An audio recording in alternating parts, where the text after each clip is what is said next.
What's up, Big Cat? Oh, buddy. Time to pay up. Time to pay up. Little Dookie Silvy, Are you He's kidding got me? his No, kids no, no, in no. He's been part of the wolf pack this whole time. yeah, he's part of the Wolfpack. Silvy was texting me on Sunday afternoon, and he was telling me that it was tough in the Silverman house because they were all rooting for Duke. And I told him that he had an opportunity. It's not too late. He can join the rest of the world, the rest of us red-blooded Americans who love to root against evil and be anti-Duke. And he's not. He's not. So he's going to keep going down this path. He's talking about the recruiting that they've been doing for next year in the class. Right. He's a true Duke fan. They thought they could walk in, and then DJ Burns, all 300 pounds of him, he's still spinning on your guys. He's still spinning all over them while Filipowski cries and everything. This is the bed you made. Now lay in it while I heckle you. I texted Big Cat because while we were going back and forth and he was talking smack, I said, hey, why don't you ease up on me? I got a 9-year-old who's bawling upstairs. And you know what he responded? He said, tell the kid to grow up. Yeah, he said, good. He could have chosen happiness. He could have chosen to root against Duke like every other red-blooded American. He basically told him, shame on him. Yeah, he called you both communist. The only problem I had with Sunday, because it was such an enjoyable experience, was that Silvy didn't take a video of his son crying and send it to me. I would have liked it for my file. I was worried, like, if I would have done that you would have put it out on the internet. And I was not. Definitely would have. No, I wouldn't have. I wouldn't have. I would have watched it and just had the biggest smile on my face. But yeah, what a game. I mean, you root for evil. You root for the worst fan base, the dorks in Durham, and now I get to rub it in your face. Yeah. I get to rub it in your face. This is what, and people are like, oh, you're such a loser. You're such a loser. Your team's lose. I know that. It's the same as when we talk about the Packers. Rooting for your enemy's downfall is just as good as rooting for your team. It feels just as good. It was funny because the kids went to the Sox game on Monday when you were at the Cubs they game. pick winners, don't they? They can pick some winners in that house. Well, Braxton's now a Cubs fan. Okay, good. So I've been working on Mason. So I've been working on Mason, trying to say, look. Both are huge Bulls fans, too. I said to Mason, look how bad the Sox are. It's time to now become a Cubs fan. And he goes, Dad, you know what? I'm just going to start being a bandwagon fan of teams. I go, Mace. That's what we are. That's what we've been. We rooted for Illinois on Saturday. I know mom went to Illinois, sure. But really, you and Dad we're bandwagon Illinois fans. Professional bandwagoners. On Sunday, we're rooting for Duke, and sure, we're friends with Coach Shire, but we went on this trip. That's the essence of jumping on a bandwagon. You root for the Astros sometimes. You're a bandwagon Astros fans. That's what we've been doing. Yeah. We are bandwagon fans. Yeah. But you know what? He's young enough that if he just made that his whole brand, I would respect it. He's like, I just only root for winners. He's just like, I'm just going to only root for winners every year. Whoever's winning, I'm going to root for. I kind of would respect it if that was just like he made that decision right now because we talk about it all the time. Like, why do we invest so much time and energy and money into these teams that let us down all the time? Like, why not just root for winners? But you chose wrong. You chose wrong. You thought you did with Duke, and you chose wrong. And I'll let you continue to go down this path, but Carmen and some of the other Sox fans, I think Meller too, they have done this now. They are rooting for like an East Coast and West Coast National League team now. They are so beaten down by the White Sox. They have chosen other teams to root for this baseball season. Just gamble on it. That's the thing. Like my team in the tournament was bad. We went over that last week, but I made a smart and you weren't there, Silvy. Waddle is like, the guy doesn't have a team, and he's just sitting in his perch, just yelling at everyone. It doesn't Crazy. matter. He Your didn't team, watch that was an eye-bleeding game that they played. All right, we bet over. But I made a bet on UConn in December, 14-1. That's so good. I'm rooting for UConn. It feels great. That's good. It feels great to be able to root for a team that looks like they might win something. Is that team better this year than last year? Because they were a more talented team last year, weren't they? I don't know. I think they might be just because Donovan Clingan is that good. And remember, last year he was hurt a bunch, and he came off the bench. Shinogo was their big guy. But what he did to Illinois, and I'm a big Brad Underwood fan. I'm on the record. Like, when Illinois got him, I was like, that's a great hire. I think he's a great coach. But that's a game plan that he's going to want to flush down the toilet and never think about again, because that one clip when he's like, well, if he blocks 100 shots, he's going to block 100 shots. And then he basically blocked 100 shots. Yeah. It's like, why are you guys still doing this? I don't know. Like, 30-0 run in the Elite Eight it's so insane. And that's just UConn just playing at a different level. It's like there's levels to all this stuff. Shirtless Brad Underwood with a squirt gun is fun. Yes. Brad Underwood telling you that, hey, if he blocks 100 shots, he blocks 100 shots. Not so much fun. Yeah. Different Brad type Underwood. of fun.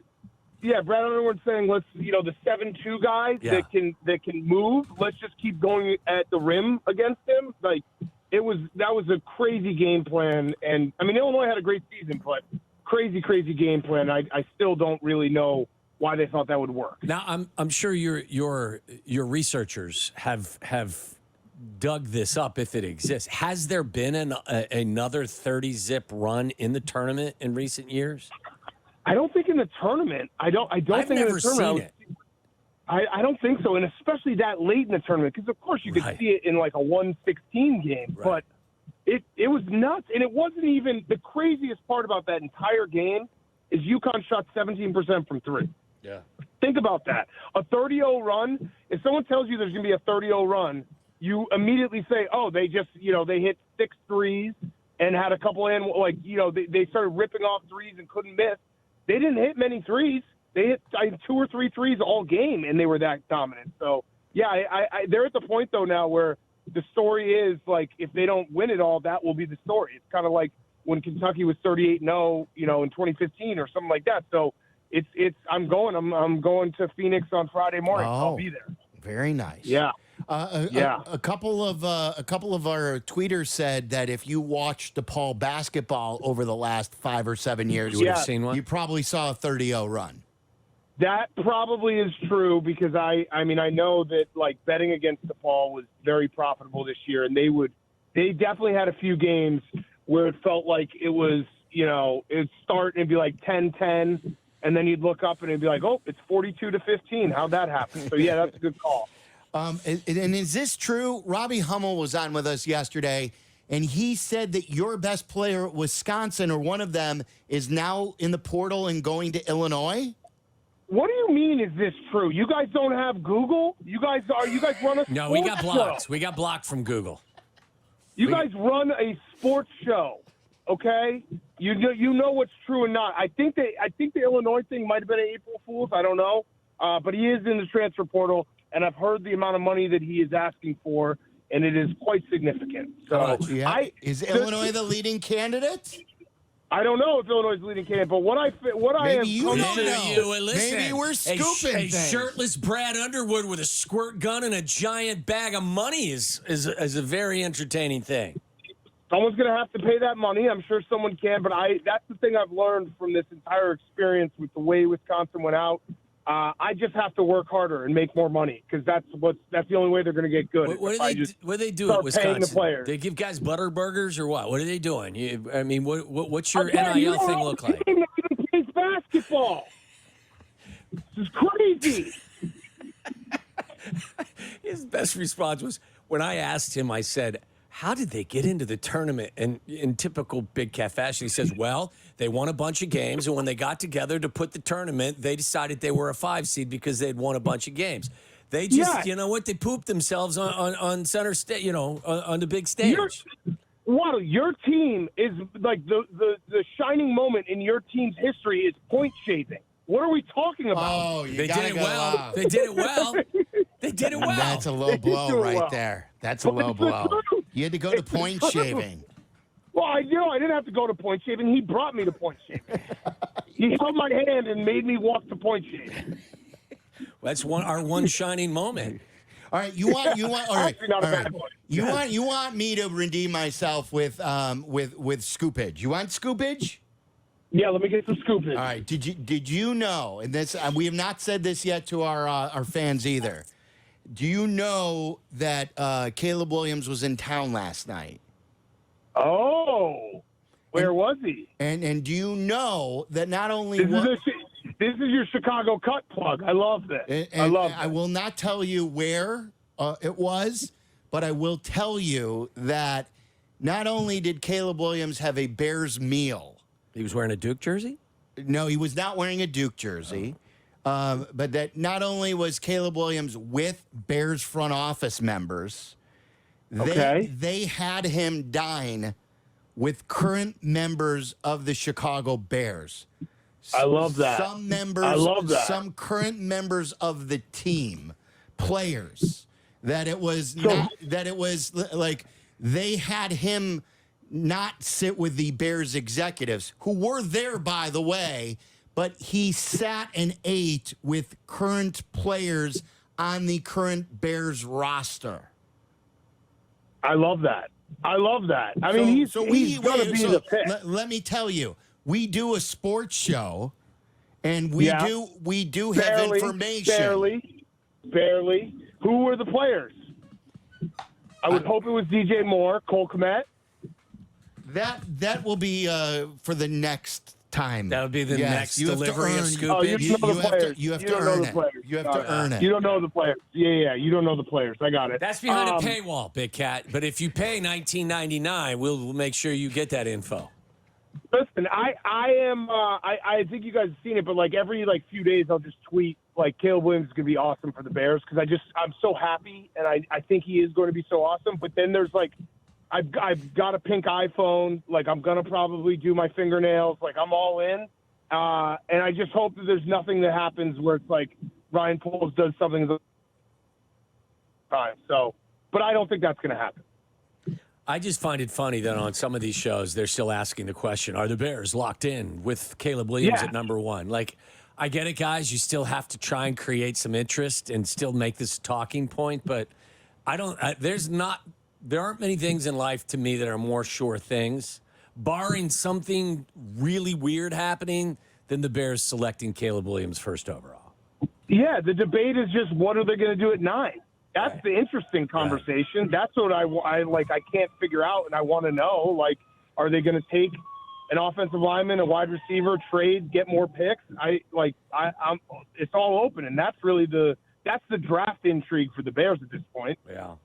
Like how on a scale of 1 to 10, how excited are you for what they've accomplished, and if they do what we think they're going to do, they've accomplished this offseason?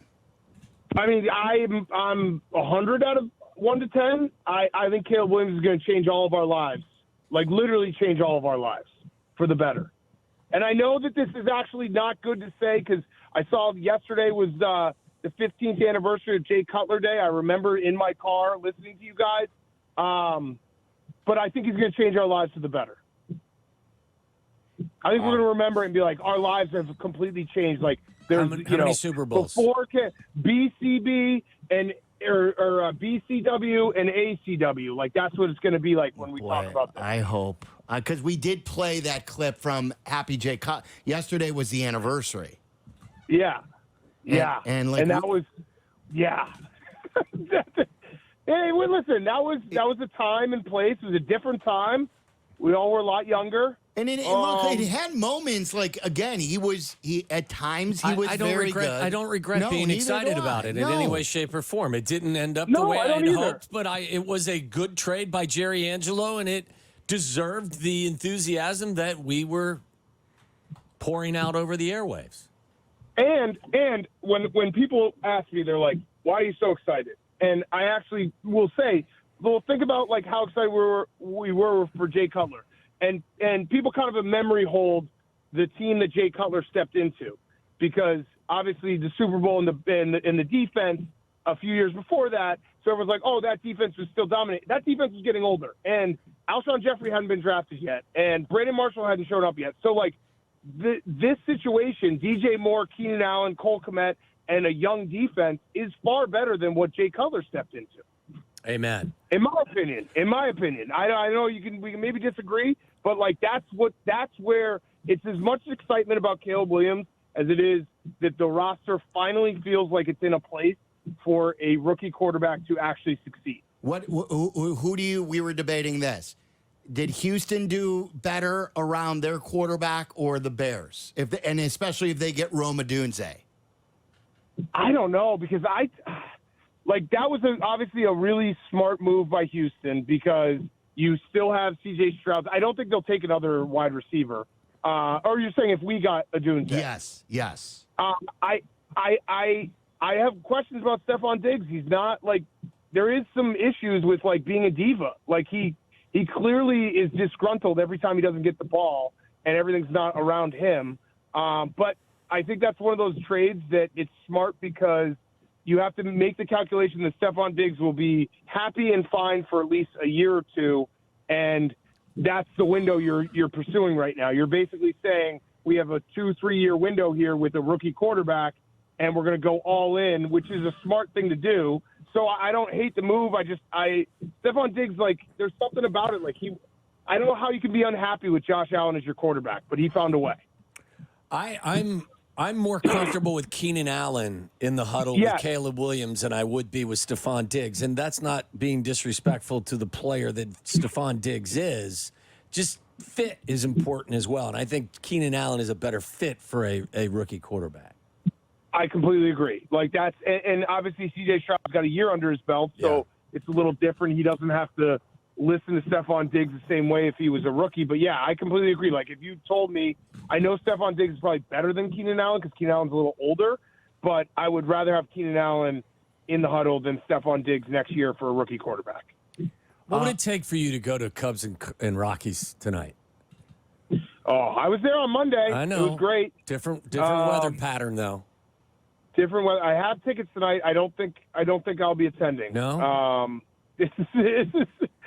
I do because Silvy, when you were gone, Waddle was trying to, because you were gone. He's like, oh, let me work on Big Cat here. I'll pitch him my idea of not having any of these cold weather cities start for the first 2 weeks, and I completely disagree. Today obviously is not great, but I love early April 40, 50 degree overcast baseball. I just love it because it's the rhythm of the season. Then the ivy starts growing and then it gets warmer. I kind of like those early raw days.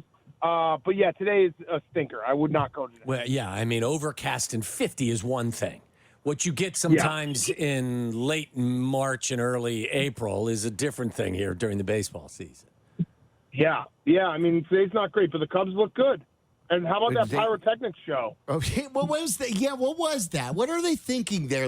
You're either going to do fireworks or you're not going to do fireworks. They had a couple of Roman candles there. That was it? It was so sad. Did you see the clips, Waddle? I did not. No, I was watching Reds baseball. Show him. He's gonna laugh. He's gonna laugh when he sees it. Who shot that? Ridiculous. That was from John Greenberg. Is that who? Yeah, John Greenberg had it. That was all that was in the budget. It. That's the celebration budget. That's going to the next free agent. If Ricketts came out and said, "Hey, listen, you want fireworks? You want another bat?" I'd be like, "Okay, that makes sense." But Sylvia, I don't.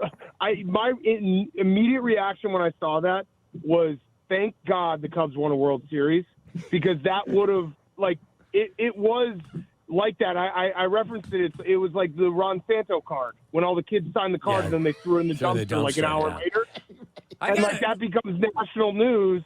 And so that, if the Cubs hadn't won a World Series, that's leading everyone being like, look at this pathetic organization. So I respect it, though. I respect it. If you did that intentionally because it was the Rockies, you beat the Rockies. That's all you get. You get a Roman candle and a couple of sparklers. This is for the introduction. Oh, that was it? This is when they ran out of the dugout. They were flanked by oh, yeah, you guys are came out. Yeah. It was it went. Oh, you're small just market. A couple. Yeah. Either don't do it because we're old school baseball. We don't shoot off fireworks. That's crazy. Or if we're going to shoot off fireworks, we're going to shoot off fireworks. Yeah, not in the budget. Right. You not can't. In the budget. It was nuts. It was nuts. I also, I don't know if you guys talked about it this week, but obviously Chris Bryant stood up, gave him a round of applause. But it is so sad that his career is basically anonymous now. He's like an anonymous person in Major League Baseball. Were you part of the standing ovation though? Yes, of course. Yeah. I love Chris Bryant, but it's just, I don't blame you. it's sad. Some It's people sad raged that, against it. Who raged against it? Tyler didn't partake. Tyler didn't participate. Why? He was there. Because Well, he was Tyler, why? because he was upset about a little billboard. Listen, the first couple of times fine, but this is the third year now. It's not like it's his first time back. Yeah, but I'll give him a standing ovation any day when he comes back in 10 years and he's still on the Amen. Rockies and they still have lost 100 games in a row every year. I'll still give it to him because it'd be nice for Chris Bryant to know real baseball every now and then. I mean, he is literally in witness protection. I felt so bad seeing him out there. That was our guy, and he was supposed to be a Hall of Fame career, and he's now on the Rockies. He can't be happy. If somebody would have told you when Chris Bryant was the MVP of the World Series year, right? 2016? Right. Of their 1 year that they won the World Series in 108 years. Okay, so after winning the World Series and him being named the National League MVP, if somebody would have told you that in 2023 and in 2024, this is who, maybe even 2022, that this is Chris Bryant and this is what has happened to Chris Bryant, what would you have said back then? Never would have I believed wouldn't. you. Never would have believed it. Never would have believed it. I would have, if you had asked me in that 2015, 2016 run, who of the Cubs right now is going to go to the Hall of Fame, it would have been Chris Bryant, right? That would have been your answer. It would have been Chris Bryant. John Lester maybe, but it would have been Chris Bryant. And to have it be this now, it's sad. I'm sure he's happy that he has all this money, and he's always seemed like a guy who didn't love the publicity of being a Major League Baseball player, so he gets to kind of just be away from that in Colorado. But man, it is crazy to think that he was going to be that surefire Hall of Fame guy. Okay, let me ask you this question real quick. Trivia question for you. He won the Rookie of the Year in 2015, right? So he's been in the league for quite some time. Do you know how many career home runs that Chris Bryant has? Well, I've got his stat because I was okay. going to read you some stats. Is from it him. shocking, All right. though, to you that... I'll that, guess. I'll guess. He has 115. Well, no, he's got more than that, but 100... Okay, well, I was trying to make you look bad because then the I stat don't need isn't any that help. crazy. I don't need any help. I can do that by myself. Okay. 182 career home runs. It's a lot more than 1115. See what I did? No, I know. You set the bar so low. It was so easy. But how many? I'm looking at it now. He had 68. He had over 90 home runs after 3 years in the league. What people don't remember, this is why I called up the stats, is after he won the MVP in 16, he had a higher OPS in 2017. Right. He had an OPS of 946. His on-base percentage that year was 409. He didn't hit as many home runs, but he was still a top 10 MVP candidate. He had a slugging percentage of 537. He was still an incredible player. A lot of Cubs fans believe in 2018, I think it was 2018, he got hit in the head. Mm-hmm. And then when he got hit in the head that year, he was off to a good start. And that's the line of demarcation. Where after he got hit in the head, something changed from him. And Big Cat, I use the comp. Chris Bryant, Derrick Rose, almost similar career arcs, right? Yeah. Rookie of the year, All-Star, MVP. Derrick didn't win the championship, but he did take them to the Eastern Conference Finals. Chris Bryant did win the MVP in the World Championship year. And then all of a sudden, both of their careers, whether it's injury or whether it's just falling off, they just fell off the face of the earth. Yeah, it's not an unfair analogy, and it's just I think about it because I was there the day that he got called up, and remember the excitement, because we had been hearing about him for so many years. And then I was there the day when he hit that first home run off the new video board. I think it was literally the first game with the new video board, and he smashed one off there, and all the moments and just how exciting he was. And you're right, it just kind of went away, and it was just man, that I feel like that was going to go a lot differently than it did. How many dollars did you guys spend on 50-50 raffle tickets? I personally spent $400. What is your average usually when you go to a game?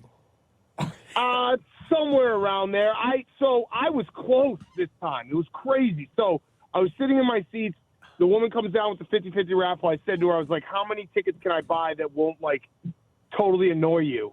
And she said $100. And I was like, well, why don't you just sit down next to me and I'll do $300. And then I got those, and then it started raining, so we went to the bar to watch the last 2 innings. So I went on my phone to look for the numbers, and they hadn't been drawn yet. But on the app, you can buy more tickets.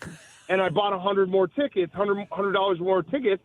And those numbers that I bought were like maybe 2 minutes off of winning. So I was that close. What is the take on a big, like 38,000 people are there, 50-50 raffle? What can you walk home with if you win it? I think it was like $30,000 on opening day. So yeah, like I mean, if I'm at the point now, if I win, I'll probably still be down, but I'm still going to try to win. Do you so even? The saddest one I've ever had is I went to a Tuesday night Toledo Bowling Green game like 2 years ago, and I did the math, and I had 18% of the entire pot, and I still didn't win. That was tough. That one was tough. Do you even have to be at the game? Like you said, you bought it on the app. Could I be at home and buy it on the app? Yeah, you could. So, but if I cross into that territory, then we got a problem. I gotta go to the game. No, because I need the ticket, and you need like the moment. Like that, you can't. It's different if you win on. I don't want to win on the app. It would be a Mickey Mouse win if I win on the app. Oh, if you win on the app, it's not. It would be not a real. I wouldn't experience. even take the money. I wouldn't even take the money if I won on the app. When did it become like? And now I get it now. There's legalized gambling, but when did they start this? And did it circumvent any of the rules or laws of Major League Baseball when they began it? That's a big take. $30,000 at a raffle every night at Wrigley. Well, it's been. I want to say that the Cubs didn't start it. They started it more recently. It was maybe like 8-9 years ago. Silvy, I want to say. But it's been going on. Like you should see in Canada, playoff hockey. Like when the Edmonton Oilers have a playoff hockey game, that take gets up to like $300,000. Oh, come on, really? Yeah, That's incredible. I swear to God, it's crazy how big those get. But yeah, I'm actually friends with a guy who used to work for the Cubs who was like oversaw the raffle, the 50-50 raffle, and I was like, hey, can you just rig it for me? He's like, that literally is a felony. Like we would go to jail. And I was like, all right, well, I asked. So he has more morals than me. So. Where does the other half go? Does it go right into business ops, or does it go to charity, or where's Fireworks. Fireworks. Yeah, that's right. That is a good. Where's it going? That's a good investigative report. Yeah, is it charity? Yeah, but where? No, Where? The Human Fund? Where? Yeah, I don't know. I think it's just Cubs charity. I don't know. I mean, I've been giving a lot of money to Cubs charity over the years. So that's good. Shout out me. I'm a great guy. That's really what it comes down to. Yeah. Are those written off here on April 15th? I thought that I didn't know that, but someone alerted me to it. My guy Barstool alerted me to that. He's been writing off his 50-50 raffle tickets, so I guess I should be. Well, you can only write them off against your winnings, right? Isn't that what you do? What do you mean? I don't think you can just winning? write them off. You write them off against your winnings, so you don't have to pay taxes on whatever you win. What winnings though? I've never won anything. Okay, well then They're maybe just donations, isn't it? Is that what it is? It's a donation. Okay, all right. If it's a I mean, donation, listen, if I could figure out how to write off my gambling losses, I might cure cancer with the money I have. So we got to figure that one out. Okay, Big Cat, you're the best. We'll see all right, you. guys. You, buddy. Thank you. All right, Go Badgers. I'll see you guys next week. Go All right. Badgers. No, don't say that. Don't say it. Point shaving.